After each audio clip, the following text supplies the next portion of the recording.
حضرت پیر صاحب جب 2011 میں تشریف لائے تھے اپریل کے مہینے میں، تو حضرت نے دفتر اہتمام میں بجا طور پر کہا تھا کہ میں اب تک دنیا کے 55 ملکوں میں جا چکا ہوں، جہاں جہاں بھی میں گیا ہوں وہاں دارالعلوم دیوبند کے فضلاء کو میں نے کام کرتے ہوئے دیکھا۔ ہم دعویٰ کرتے ہیں کہ ہندوستان کے کسی ایک ضلع کو بلکہ لکھنؤ کو چن لو، اگر تمہارے فضلاء زیادہ ہوئے ہمارے فضلاء کم ہوئے تو ہم یہ کہیں گے کہ ندوہ جو ہے وہ جامعیت میں دارالعلوم دیوبند سے زیادہ،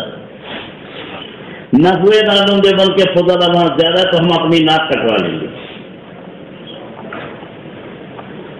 حضرت نے اس موقع پر فرمایا تھا کہ ہم اس ملک میں بھی گئے ہیں جہاں برف کی ٹرے، برف کی فیکٹریاں، برف کے دروازے، برف کی کھڑکیاں، وہاں بھی دارالعلوم دیوبند کے فضلاء کام کر رہے ہیں۔ تو دارالعلوم دیوبند ماشاءاللہ اس قرۂ امتیاز میں جگہ لے چکا ہے، اور جب 9/11 کا واقعہ ہوا ہے، یعنی وہی امریکہ میں جب بمباری ہوئی تھی، تو اس موقع پر یہاں جرمنی کا ایک نامہ نگار آیا تھا، اس نے سابق مسلم صاحب مرحوم سے کہا تھا کہ آپ لوگ کیا ہیں؟ اس نے کہا ہم تو چٹائی پر بیٹھنے والے تھے، لیکن آپ چٹائی پر بیٹھنے والے نہیں، دوسری دنیا سے پوچھو کہ آپ لوگوں کے اندر کتنا دمخم ہے اور کتنی طاقت ہے دارالعلوم دیوبند۔ اس نے یہ بات کہی کہ اس وقت اخباروں میں آیا۔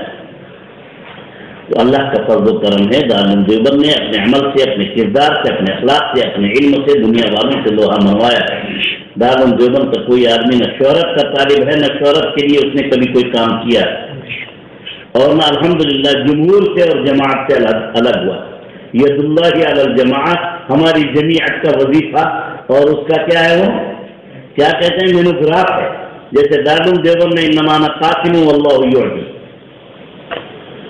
تو یہ تو ہمارا فلسفہ دین میں شامل ہے، اسی لیے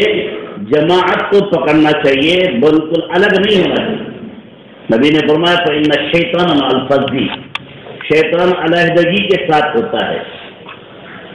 ہاں دو اگر ہو جائیں تو ان سے وہ تھوڑا بھاگتا ہے۔ تو نبی نے